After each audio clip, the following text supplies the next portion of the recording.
start by addressing the horrific act of violence that took place on Sunday in Boulder, Colorado. President Trump and the entire administration's hearts go out to the victims, and they are in our prayers during this unimaginable time. According to reporting from Fox News, the alleged attacker admitted in an interview that he wanted to kill people and had been planning the attack for over a year and would do it again if he could. This monster used a makeshift flamethrower and Molotov cocktails to light Jewish Americans on fire in an attempt to burn them alive. The victims at the incident location in Boulder were there to rally in support of Israeli hostages who remain in Hamas captivity. 12 were injured, including a Holocaust survivor. This is pure evil.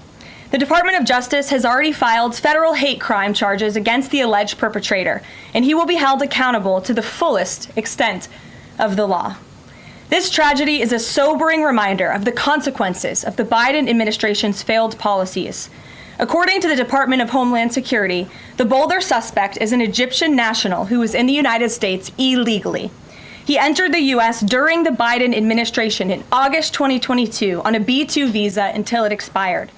Upon the visa expiration, he overstayed, filed an asylum claim, and was given a work authorization by the Biden administration.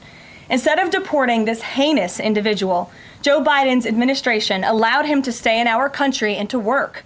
President Trump sounded the alarm over these reckless Biden policies for years because this is the predictable result of letting anti-American radicals and illegal immigrants pour into our country. Immigration security is national security. And that's why the Trump administration, at the direction of our great president, has secured our border, strengthened our immigration system, and has taken immediate steps to protect the United States from foreign terrorists and other public safety threats. President Trump acted swiftly upon taking office to reform our visa issuance process to ensure that dangerous aliens who are intent on harming Americans or our national security interests are no longer admitted into our country. Under the Trump administration, aliens will only be admitted into the United States through the legal process and only if they do not bear hostile attitudes towards our citizens, our culture, our government, our institutions, or most importantly, our founding principles. Under President Trump, the United States has zero tolerance for foreign visitors who support terrorism. Violators of U.S. law, including international students, will continue to face visa denial or revocation and deportation. And illegal alien criminals will continue to be arrested and deported from our country. On that note, ICE and federal law enforcement partners just wrapped up a month-long surge operation arresting nearly 1,500 illegal aliens in the Commonwealth of Massachusetts. During the enhanced operation, dubbed Operation Patriot, ICE Boston and other federal law enforcement personnel focused on transnational organized crime, gangs, and dangerous illegal alien offenders throughout Mass. More than half of the nearly 1,500 illegals arrested had significant criminal convictions or charges pending. Here are just some of the violent illegal aliens who were removed from communities in Massachusetts during Operation Patriot. A Salvadorian national with active Interpol red notice for aggravated homicide. A Guatemalan national and registered sex offender who had pending criminal charges in Boston for 5 counts of indecent assault and battery on a person 14 or over. A Honduran national who was last arrested for rape, indecent assault, and battery of a person 14 or over. A Colombian national charged with kidnapping, aggravated rape, and indecent assault and battery on a person 14. And a Guatemalan national who was convicted of murder in Boston. Also, a Brazilian national who was charged with aggravated rape of a child by force and possession of child pornography. Again, these are people who are living in the Commonwealth of Massachusetts. And lastly, a Salvadorian national whose criminal history includes charges of aggravated rape of a child by force. I don't think anybody in this room wants these types of heinous criminals in your communities. And it's thanks to this administration that they are being removed from our country. When Democrat-run jurisdictions released violent illegal alien criminals back into communities after making arrests instead of turning them over to federal immigration enforcement like they should, those Democrats are putting law-abiding Americans at risk. And these insane policies force law enforcement officials to make much more difficult arrests that put their lives, our law enforcement lives, in jeopardy. President Trump is incredibly grateful for our heroic officers on the front lines getting these violent illegal alien invaders out of our communities. Law and order is back in America under President Trump. And on that same note, there are new crime statistics that show crime is plummeting. In fact, Politico summed it up like this. Murder rates are tumbling across the U.S. in 2025. Homicide stats are down at least 20% over last year. And we could be on course for the lowest number on record. With President Trump in charge, the days of criminals being put over victims are over. On the topic of immigration, the Washington Post just ran one of the most ridiculous headlines ever, even by their standards. And on my very first briefing, several months ago, I said I would hold anyone accountable in this room. The Washington Post actually had this headline, "The Mysterious Drop in Fentanyl Seizures on the U.S.-Mexico Border." How is this mysterious? There is no mystery about why there is a decrease in fentanyl coming into the United States. This administration's strong border policies are the reason there has been a decrease in fentanyl trafficking. His strengthened relationship with Mexican President Sheinbaum and all of the measures he has been taking to deter illegal human and drug trafficking at our United States southern border is the reason for plummeting fentanyl seizures at the U.S. border. There is nothing mysterious about that, and we'd like to see the Washington Post update their headline accordingly. This is clearly trying to intentionally manipulate the minds of the Americans, and I think the American people understand why there's been a fentanyl drop. And our office responded to this inquiry. We provided a whole host of the reasons that fentanyl seizures at the southern border have dropped, and the Washington Post refused to run them, and that's despicable. In other news, positive economic reports continue to flood in. Inflation dropped to 2.1% in April. Personal income increased 0.8% in April. So inflation is down and wages are up. That's almost triple the expectations and against the doubts of nearly everyone in this room. And we also saw the largest monthly decline in the trade deficit on record as a result of President Trump's very powerful tariffs. Lastly, the price of eggs has dropped more than 61% since President Trump took office in January. I remember my very first briefing, I was asked about the cost of eggs. The reporter tried to insinuate it was this administration's fault, even though he had only been here for a few days or weeks. It was a result of the previous administration's terrible policies, and in record time, this president has fixed that problem that he inherited from Joe Biden, and now egg prices have dropped 61% since this president took office. There's a lot of good news, and I'm sure you have a lot of questions, so let's get to them. We have just the news in our new media seat today. Amanda Head, thank you for being with us. Why don't you kick us off? Sure, thank you so much. There is a disturbing trend of anti-Semitism turning into terrorism. Of course, the Boulder, Colorado instance that you just mentioned, the 2 Israeli embassy staffers who were murdered, Pennsylvania governor's mansion with the Jewish governor inside getting set on fire. Does the president consider this domestic terrorism? And as such, are there official alerts to law enforcement, BOLOs, task forces, things like that? The president has very clear, as he said in his statement yesterday, that yes, these anti-Semitic acts of violence are do qualify as terrorism, and he does not want to see terrorism or violence of any form taking place in the United States of America. And as for specifically anti-Semitic terrorism and anti-Semitic acts of violence and those that are targeting Jewish Americans, this administration has done more to combat that violence than any administration in history. And one incident is one too many, and I think, frankly, that's something the previous administration was not willing to say. This president will stand up for Americans of all religions, of all faiths, of all creeds, and we will continue to look at policy measures and actions that we can take in addition to the actions that have already been taken to curb this anti-Semitic violence. And to Jewish Americans at home, across the country, this president has your back. And then on another issue, back in February, Secretary Kennedy created a commission to re-examine the childhood vaccine schedule. But there are still states outstanding like California, Connecticut, Maine that are not allowing any religious exemptions for kids not only to go to school, but to participate in sports and extracurricular activities. Would the president want to see religious exemptions allowed across all 50 states? And how do you enforce that, especially with states like California that are already defying the president on the men and women's sports issue? Generally speaking, I know the president supports religious exemptions for families when it comes to vaccinations. As for the instances in those specific states, I'll have the administration and the White House look into it and see what executive action, if any, we can take on that front. Thank you. Kelly. Good afternoon.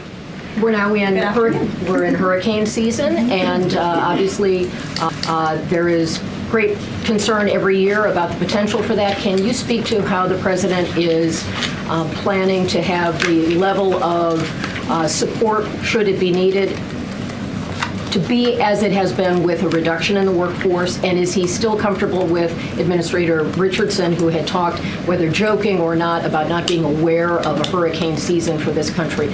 What is the president's level of briefings on what may be required? If you could give us kind of an overall update on that. Sure. Of course, we know that we are into hurricane season now, and I know FEMA is taking this seriously, contrary to some of the reporting we have seen based on jokes that were made and leaks from meetings. But Secretary Kristi Noem and the FEMA leadership are all over this. They are committed to ensuring that federal resources and tax dollars are there for Americans in need. And the president continues to review requests for emergency aid and carefully considering them. However, this president has made it clear we're not going to enable states to make bad decisions with federal tax dollars and then have the federal government later have to bail these states out. We want to see states be responsible with their tax dollars to do as much as they possibly can, and then the president will deeply and thoughtfully consider any requests for federal aid that come to his desk. And I think some of the media reporting we've seen on this is frankly sloppy and irresponsible. There are serious people who are taking this issue seriously, starting with the president himself, who, as you know, on his first domestic trip back in office, visited both North Carolina and California, both of which were, of course, hit by natural disasters when he wasn't even president, but he took ownership of that and visited those places and those people immediately. Is it Brian. about hurricane season appropriate, though? Now, this is serious business, as you talked about. It's serious business, Kelly, and I'm not going to engage in such fodder with a question like that. Brian. Thank you, Caroline. Reuters was reporting that there is a letter that is meant to be sent to other countries, which would give these countries a deadline of Wednesday to produce their best offer on the trade matter.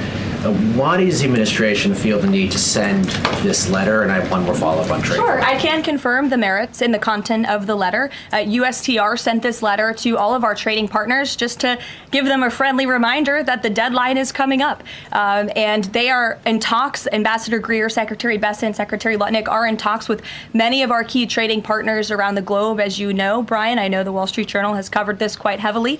And they continue to be engaged in those discussions. And this letter was simply to remind these countries that the deadline is approaching and the president expects good deals, and we are on track for that, I will emphasize. On the trade side, though, when the deal with the United Kingdom, there was this idea of a reprieve on the auto tariffs.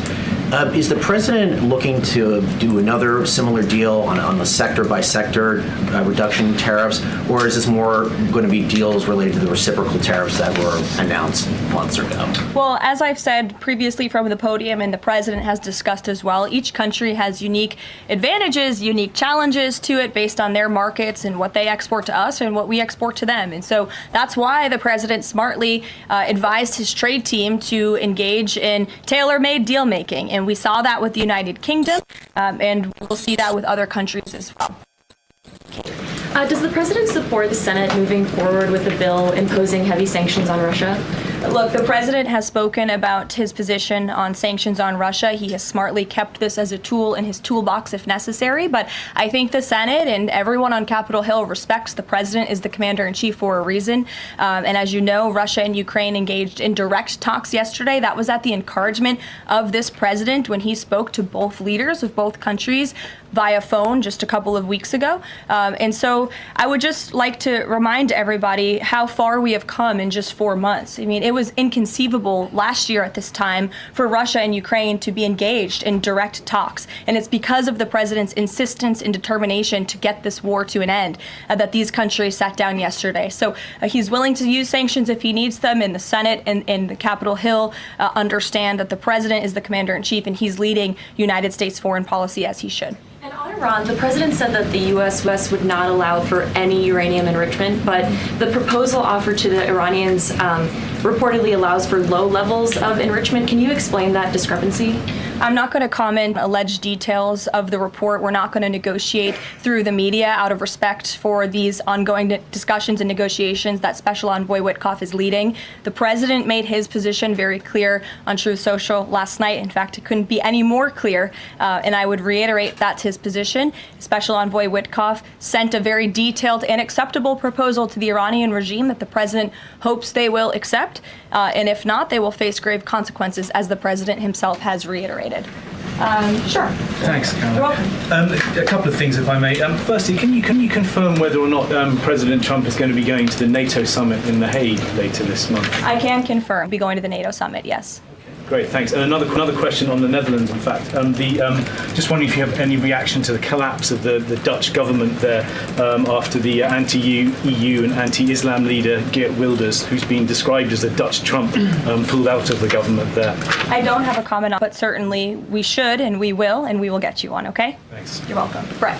Thanks, Caroline. I wanted to ask, a couple days ago, the president announced that he was withdrawing the nomination of Jared Isaacman to lead NASA, citing a thorough review of prior associations. I wondered, why did this review happen just now, after the nominee was so far into the process? And can you explain the president's thinking on who he might choose? Look, the president reserves the right to nominate individuals to key administration posts. He also reserves the right to remove those individuals if he chooses, just like he reserves the right to fire anybody in the executive branch that he wants. And so a new replacement for NASA will be announced very soon, as the president himself said. Was there something in particular that came up that caused the president concern with this nomination? The president wants to ensure that all of his nominees are aligned fully with the America First mission of this administration. And again, he will be announcing a replacement very soon.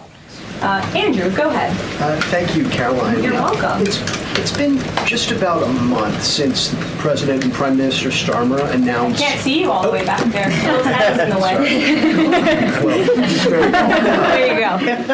So it's been just about a month since Prime Minister Starmer and President Trump announced that the U.S. and U.K. had reached a trade deal, That's right. or at least a framework for a deal.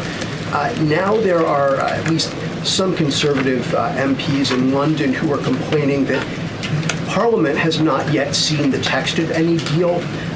So I'd like to ask you from this side of the pond, is there a text for the deal ready to be released, submitted? And if not, when can we expect it? And then I have one more. There's most definitely text with this deal. There is language that this side has seen. You'll have to ask the UK Parliament why they haven't seen it from their own government. I obviously can't answer that question. And on Jonathan, Caroline, one more on Ukraine, go ahead, please. Jonathan. Sure, go ahead. On Ukraine, it's been a couple of days since Ukraine made that audacious drone strike on Russian airfields. The president hasn't said a word about it, and usually he's not shy about making his thoughts known Don't you on love that? the war. Well, yeah, it's not bad. On the war or any other subject. What have you heard from him on this audacious drone strike? Is he surprised? He said that Zelensky didn't have the cards when they met in the Oval Office a few months back. Does Zelensky possibly have some cards that the president hadn't known about? Look, the president's thinking on the Russia-Ukraine war as it stands, I spoke to him about it just this morning, is he remains positive at the progress that we've seen. Again, he urged both leaders to sit down and talk directly with one another, and they did that. Russia handed over a memorandum of peace, or a peace plan, or a suggestion of one, I understand, to the Ukrainian side. They also agreed upon the exchange of prisoners or hostages from each other's countries. So he remains positive about the progress that we're seeing, but he also is a realist, and he realizes these are two countries that are at war and have been for a long time because of his predecessor's weakness and incompetence. So he's working hard to solve this conflict, and that's where his mind is right now on it. Jonathan, go ahead. Thank you. Same topic, just to put a finer point on it. Does President Trump approve of Ukraine's decision to strike nuclear-capable bombers in Russia? I would like to let the president speak on that himself. And just to follow up, has the president... I would just add to that, the president does not want to see this war prolonged. He wants the fighting to stop, he wants people to stop dying, and he wants this to be solved at the negotiating table. The reason he is so deeply involved and has spent so much time and effort on this war is because he hates to see people dying. Again, these are not Americans that are being killed. These are Russians and these are Ukrainians. This is a war very far away. But this president truly cares about peace, and that's what he wants to see. What is President Trump doing to ensure that a similar internal drone attack doesn't happen here in the US, given this was done at pretty low cost, very stealthily? You know, it obviously raises questions about our own security, particularly for US aircraft here. It absolutely does, and that's why the president nominated Secretary Hegseth and has approved some of the changes that have been made at the Pentagon to ensure that we have the most lethal fighting force in the world, and that the United States military is the best, the biggest. That's why he wants the One Big Beautiful Bill to be passed, because it increases our defense spending. It's why he also launched the announcement of the Golden Dome to prevent from missile strikes and attacks in the future. And the president has a full understanding, I can tell you because I've spoken to him about the future of warfare and how drones are a big part of that. And I will not get ahead of our policy team, but I think you can expect to see some executive action on that front in the very near future. Caitlin. Two questions for you as well. On the Big Beautiful Bill, you said recently that it is, quote, blatantly wrong to say that it adds to the deficit. You essentially said that an estimate from the Congressional Budget Office and other scorekeepers you believe are wrong. But Republicans like Ron Johnson and Rand Paul disagree. They are saying that it will add to the deficit. That is their concern. Is the White House's position that those two Republican senators are wrong? It is. Those senators, it's not news that they disagree with this president on policy, and the president has vocally called them out for it and for their having their facts together. I would add the Congressional